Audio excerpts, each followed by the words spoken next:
On the 12th of July 2012, these 6 men were convicted and sentenced to 20 years each in prison for a heist which they were involved in that happened at the Tambo International Airport in 2006.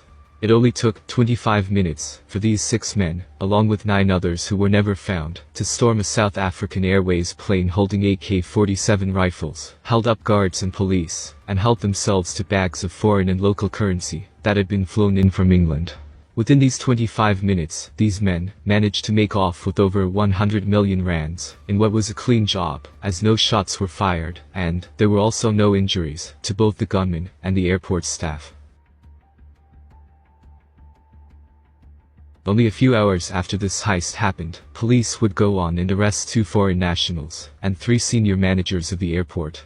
This arrest would also uncover an underground criminal syndicate, which was operating at the Tambo International Airport, which included high-ranking police officials, the Department of Home Affairs, and also the airport's cleaning staff, baggage handlers, and the airline's staff.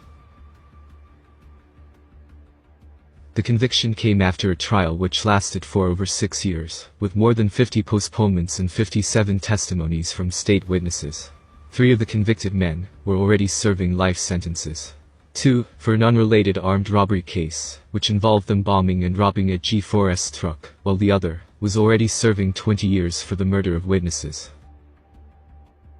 It is said that a total of 5 witnesses were murdered soon after the heist took place. These men committed these crimes while on bail for the airport robbery.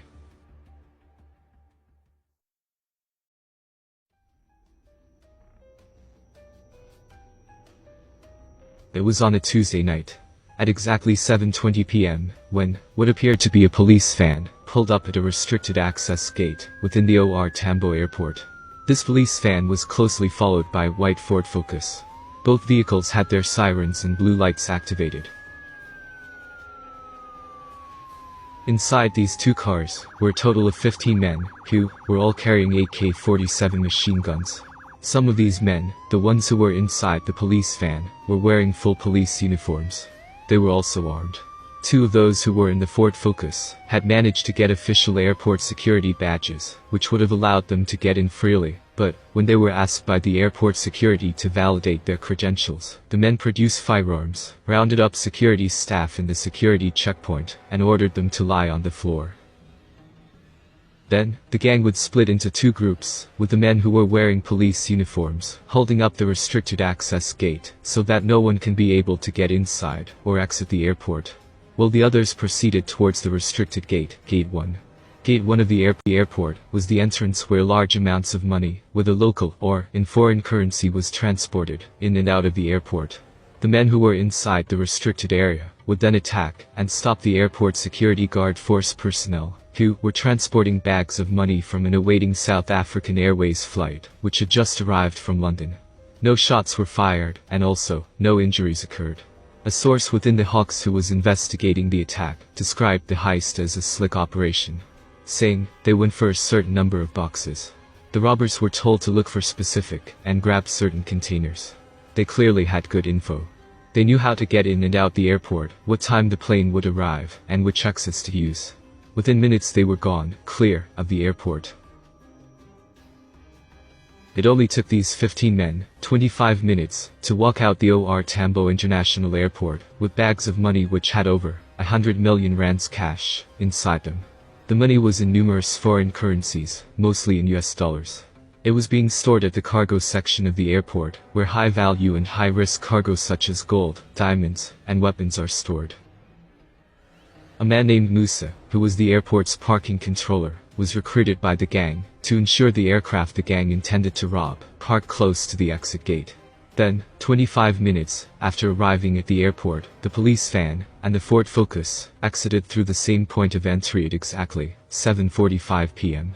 According to the South African Police Service, the men had been planning this robbery since November 2005, when the accused allegedly obtained information that an South African Airways plane was going to transport a substantial amount of cash in its cargo and would land at the Tambo International Airport.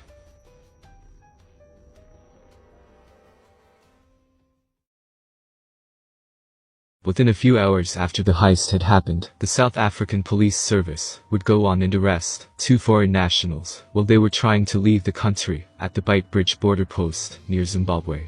These 2 Zimbabwean men were arrested with over 3 million rands with them, which was in cash and also weapons and ammunition. 3 days would then go by until the Hawks, alongside the South African Police Service, arrested 3 senior ACSA managers. So basically, the ACSA, or the Airports Company South Africa, is a private company that owns and manages almost all the airports in South Africa. The company is also partially owned by the government as well. The 3 ACSA managers were there during the night of the robbery, and also, they were the ones who showed where the money was kept. They also knew what time the plane would leave the United Kingdom and when it would arrive in South Africa.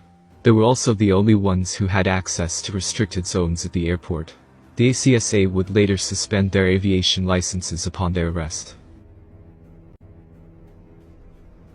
Jeff Hadib, who was the Minister of Transport at that time, announced a 100 million rands plan to upgrade security at airports throughout the whole country. Part of the security upgrade involved the installation of closed-circuit surveillance cameras. However, this didn't help at all, as in 2017, 3 men managed to steal over 20 million rands cash from the airport.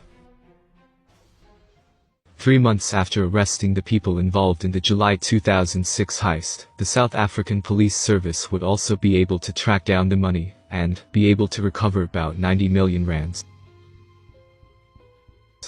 Nathi Mthethwa, who was the police minister at that time, ordered for the money to be taken to the Benoni police station in order for it to be kept in a safe until an audit was conducted. However, over 25 million rands of that stolen money was subsequently stolen again.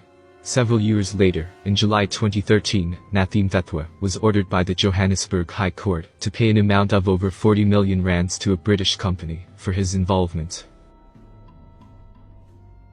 Paul Sullivan, who was the head of security at the ACSA, would later come out and confess that the heist was an inside job.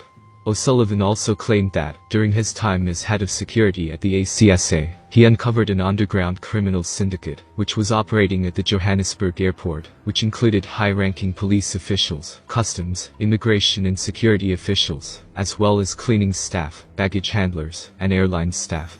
He also went on to say that he was close to unraveling the syndicate when he was dismissed by ACSA in 2003 for what they called irreconcilable differences. O'Sullivan later went on to sue the ACSA for a ridiculous 200 million rand in what he said was for defamation of character.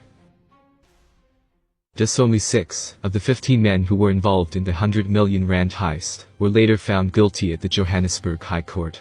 The conviction came after a trial that lasted for over 6 years, more than 50 postponements, and 57 testimonies from state witnesses. Within these 6 years, 5 eyewitnesses were murdered, while these 6 men were on bail.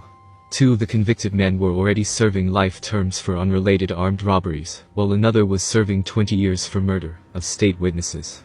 3 other men implicated in the robbery would later die before being arrested. They were apparently murdered the day the heist took place.